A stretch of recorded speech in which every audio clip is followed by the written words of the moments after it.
ദുരന്തഭൂമിയിലെ control ഏറ്റെടുക്കാൻ സേനാതലവൻ തന്നെ ഇന്ന് എത്തുന്നു. Karnataka Kerala sub area commander major general VT Mathew ഇന്നെത്തും. അദ്ദേഹം കൺട്രോൾ റൂമിൻ്റെ നിയന്ത്രണം നേരിട്ട് ഏറ്റെടുക്കുമെന്നാണ് ഇപ്പോൾ ലഭ്യമായ വിവരം. ഒപ്പം തന്നെ 2 മെഡിക്കൽ ചെക്ക് പോസ്റ്റ് കൂടി ഈ ദുരന്തഭൂമിയിൽ സ്ഥാപിക്കും.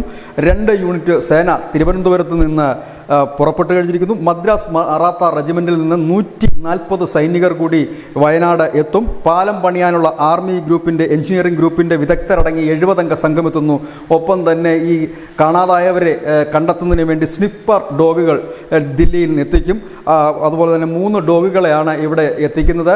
ഇത് കൂടാതെ പാലം പണിക്കുള്ള സാമഗ്രികൾ ദില്ലിയിൽ നിന്നും ബാംഗ്ലൂരിൽ നിന്നും എത്തിച്ചിട്ടുണ്ട് എന്നാണ് പുതിയതായി വരുന്ന വിവരം. ഏതായാലും വളരെ ഗൗരവത്തിൽ തന്നെയാണ് സൈന്യം ഇതിൻ്റെ രക്ഷാപ്രവർത്തനം നടത്തുന്നത്. നമ്മൾ ഇന്നലെ കണ്ടു, ഒരിക്കലും ലാൻഡ് ചെയ്യാൻ കഴിയില്ല എന്ന് കരുതിയിടത്ത് വെള്ളമാണോ കരയാണോ എന്നറിയാത്ത ഒരിടത്ത് പൊട്ടിപ്പൊളിഞ്ഞ റോഡിൽ വ്യോമസേന അവരുടെ ഹെലികോപ്റ്റർ ഇറക്കി രക്ഷാപ്രവർത്തനം നടത്തുന്ന ഒരു കാഴ്ച.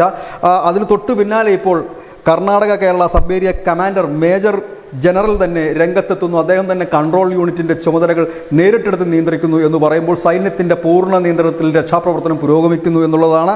ഏതായാലും എല്ലാവരും രക്ഷപ്പെടണം എന്ന് തന്നെ പ്രാർത്ഥിച്ചുകൊണ്ട് തന്നെ ഈ ഒരു രക്ഷാദൗത്യത്തിന് എല്ലാവിധ പ്രാർത്ഥനകളും. News desk news India Malayalam.